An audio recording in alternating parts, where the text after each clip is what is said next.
Alright guys, Kremp again today. Hope you're doing well and enjoying your day so far. One of the big dramas of the past weekend at Minor 1 was the snaking return from Simp during the Cloud9 versus the Royal Ravens series. Ghosty had a big reaction to it, shutting down the situation on Cloud9 and getting them banned from scrims for a certain amount of time. But yesterday, there was big discussion on what the punishment was, what the punishment is going to continue to be, whether Cloud9 and Simp have got away with a very light and lucky sentence here, and whether the pros will actually enforce it if it happens again as the season goes on. Because certainly last year, there were instances where GAs were broken and people seem to be getting away with it. Could the CDL step in as well? Very much interested to your thoughts in the comments below. Hit the like button if you enjoy. Subscribe if you're new as always. I would greatly appreciate it. Starting here I thought was interesting. I think we'd heard of one of these before, but the other one I wasn't quite aware of, as Apex said he sat down with Nature for several hours and said 100T, OpTic and FaZe will always be the big three. And fun fact, FaZe almost merged with each company before. Now, I think the FaZe OpTic thing, I'm guessing this was when OpTic were looking for a partner when the NRG stuff collapsed. If you guys aren't familiar with the history of what happened over at OpTic, so OpTic Gaming were built up by Hex and others for years, and they sold to Infinite Esports. It was quite clear that Infinite Esports really had no idea what they were doing in esports. The branding that eventually went to Immortals for OpTic Gaming Los Angeles. Hex managed to partner with NRG to form the Call of Duty team, the Chicago Huntsmen. Then he was able to buy back the branding from Immortals and brand it to then the OpTic Chicago team. And then, of course, he wanted to break away and make OpTic its own thing again, so he left NRG. But in order to have the capital to do it, he then merged with Envy. And I guess when the discussions were happening there with OpTic merging elsewhere, OpTic and FaZe were probably a discussion point. You never want to even consider this to be an option, right? We know that there has been consolidation in esports. Some teams dying, some teams surviving. But the idea of, you know, these big brands and big teams merging together, like imagine, I mean, OpTic and Envy merging was like a big deal, a massive deal in especially COD esports, and a shame in many respects, right? Because Dallas Empire, legendary brands, and they don't exist anymore because of this merger. So, you know, I don't think this will ever happen. I don't think it will ever need to happen, hopefully, unless FaZe, I think 100T, I think they're managed well enough as a business that I reckon they'll be all right. They'll find a way to make it work. FaZe, I think it's somewhat difficult not to be concerned about their leadership, right? So, yeah, I don't know. You don't want to lose another big brand, I think is the bottom line. It's not like it's going to happen this year, but, you know, crazier things have happened. But, you know, over the coming years, we want to have 100T, OpTic and FaZe, all, you know, Los Angeles Thieves, all still in the league competing with each other. Because if you lose one of those through a merger, it would take away somewhat, as it did with OpTic and Envy when they merged a few years ago in the CDL itself. Dashy was talking to Karma, thought this is pretty funny. Does anyone else on Nade's team play Valorant? So, yeah, Dashy's looking to get in there as well. But obviously, as Scrappy and Nation have been talking about over the last few days, we've got to lock in to some degree for the Los Angeles Thieves. There's no time to mess around playing Rocket League, Valorant, other games when you just lost the minor tournament, and the major is coming up very shortly indeed. This I thought was pretty cool from Dashy as well. Huke tweeted this out on the, well, November the 18th, 2021. So I guess this was Vanguard, wasn't it? Going into the Vanguard season. And of course, it turned out that Huke that year won an event, didn't he, on the Los Angeles Gorillas and Major 2 that year in Minnesota. So, you know, I do like this mindset, as he says. You see a bad game, I see opportunity. As in, the idea is everyone else sees a bad game, therefore they're not going to put their time in and try. And this tweet actually aged very well, because famously in Vanguard, Los Angeles Gorillas, among other teams, beat FaZe in the finals at Major 2. It was probably aBeZy's worst ever year as a player, and I think aBeZy after the year said that he just hated the game and just wasn't really the player that he could have been if he really, you know, committed maybe as he should have done. And he said he wasn't going to do that again. Something like that anyway. So, you know, this take aged pretty well. And Dashy was like, okay, it's not like BO6 is necessarily a bad game fundamentally, but obviously there are problems and the maps aren't good. So other players are like, screw this, you know, second set of scrims, third set of scrims, can't be bothered. Getting on to play 8, can't be bothered with these maps anymore, that type of stuff. Whereas Dashy and Huke and the mindset at OpTic seems to be, you know, we're going to make it work. We're going to put in the time that others aren't willing to put in. So thought that was kind of cool. Now, this is aBeZy's tier list. Is it terrible? Is it good? I don't really know. But it is nonetheless a segue into what we're going to discuss with Cloud9 in a second. It's really difficult. Like, I don't think Ben has maybe done a phenomenal job here, but I also don't think he's done a terrible job. So I guess we'll start from the bottom, missing pieces. This, I think, is pretty clear-cut. Like, Heretics clearly have a long way to go. Their search and destroy is still bad. I do think very shortly it is probably time to try Super in the starting team. They might have to change something up at some point. They're still capable of, like, a phenomenal victory because we see it from them quite often. They'll smoke a team in a map or win a map you don't expect them to win. But they can't seem to win a series right now. I think they won a single game 5 and have lost everything else. Surge are just clearly quite weak, I would say. I think they will improve in due course, even if they stick or don't stick with their roster. But yeah, the idea to get rid of Huke and aBeZy to bring in, you know, Hicksy and Nastie, it's, you know, lateral at best, and a lot of the other teams have improved. And just in terms of pure, like, slaying ability, you're really so reliant on Abuzah. I think that's the problem. It's not like Huke 04 was perfect, but and 04 and Hicksy, just from an SMG side, do not have the slaying power that you need right now in this arguably Jackal-dominated game at times. Gorilla's gentle mates don't even require much discussion.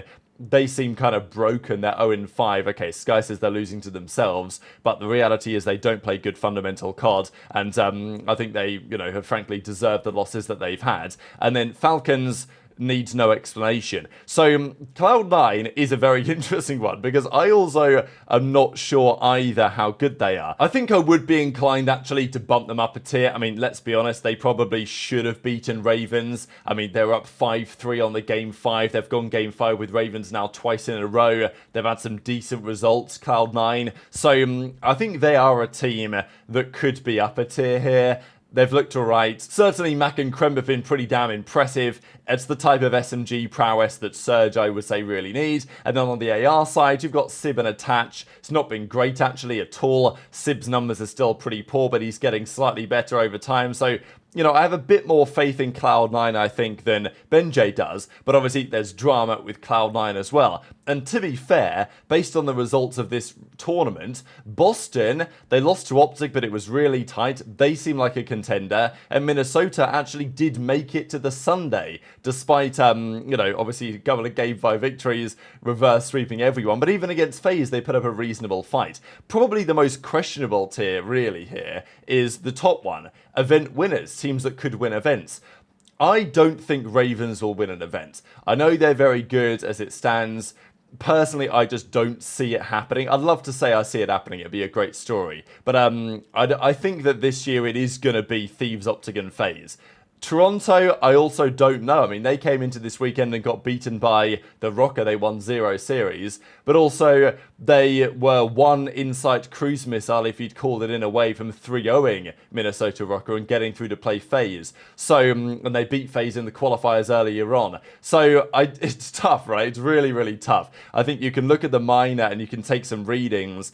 I think it's going to take until after the major until we really have any idea what's going on here. My heart tells me that Ravens or Ultra, they can win an event this year. But my head says, no, it's going to be FaZe, OpTic and Thieves every single time. But yeah, intrigued to your thoughts in the comment section. But I think we will have some of these teams in the finals at majors. But whether they can win, that is a question, certainly in a best of 7 and stuff like that. But speaking of Cloud9, this was the key drama of the weekends with Sib snaking the Lambo. So here he goes. I mean, look, you've seen this clip multiple times. Up and down, like, at least he does basically 3 pumps. He takes a bit of a break to reload, and then he pops another 4 pumps. This is how it goes. He does 1, 2, 3, so 3 snake in pumps, hits the reload, gets up again, 1 snake, 2 snake, 3 snake, 4 snake, and 5 snake. I mean, yeah, absolute no-brainer. That is against what the pros consider to be the rules on the snaking requirements. And Ghosty, of course, came out and said they're going to be blacklisted for a week, but Sid was like, hang on a second, this punishment feels a bit harsh.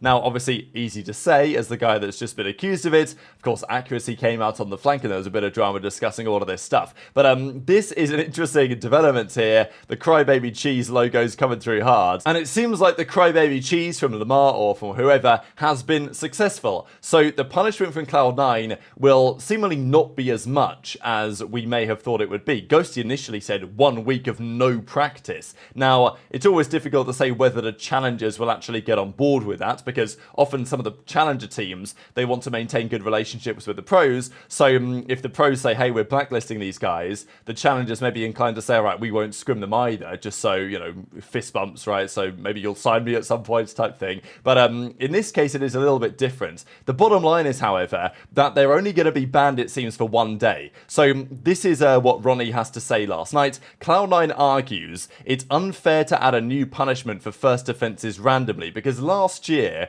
the punishment for a first offence was far lower. But I think you could also make the argument that last year was the first year that we started to really, as you know, at least the pros, they started to try and control the GAs themselves, make their own punishments. Because, you know, back in the day, they would make a GA, maybe, but it would be like if you broke it, it wasn't clear what would happen, right? You know, people would be whining out on Twitter and maybe having a bar fight, but there wasn't like a clear step-by-step. Whereas, you know, so my argument might be last year was the way, you know, the first offences, if you see what I'm saying, right? Like last year was the test year. We knew what happened last year. This year, it's time to lock in. Everything should be punished. And I guess that's where it is, but Cloud9 says that it wasn't previously this level of punishment for a first offence. So everyone has now agreed, and apparently everyone has agreed this, like the teams are actually on board, can you believe it, that they will be blacklisted from 1 day of scrims. So 1 day this week, it might be yesterday, it might have been yesterday, I don't know, even though they were scrimming Elise team yesterday, so it could have been yesterday, could be today, could be tomorrow, whatever.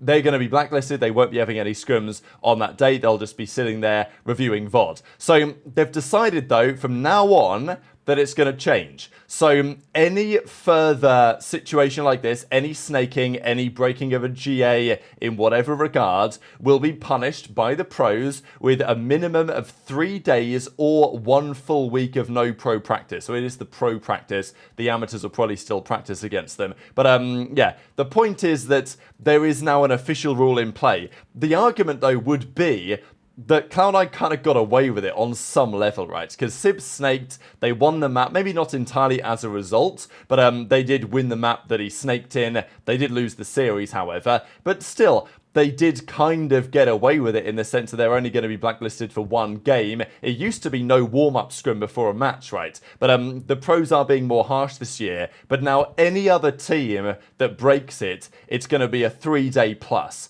But obviously what's going to happen is another team is going to break it at some point and they're going to say, oh, Cloud9, they only got 1 day, so, you know, we should only get a day. That's probably, you know, what they might argue, but the pros, if they stand to their guns, will say, no, we're locking in, you're getting blacklisted for 3 days plus. So definitely an interesting development here. What you guys think about whether this is a fair punishment, whether you think it's too light of a punishment from the pros, and whether they will actually enforce this in due course is still another question, because of course Sib is saying that, okay, fair enough, like blacklist us and me for this, but last year there were instances of pro players doing things like snaking and breaking some other GAs that were either yellow carded or not punished as they should have been. So the pros have to definitely keep their eye on things, I would say, a little bit better this year. But yeah, Cloud9 seemingly already fitting into that conversation. So very much interested your thoughts on all of this stuff in the comment section below. Hit the like button if you enjoyed. Subscribe if you're new. Take care.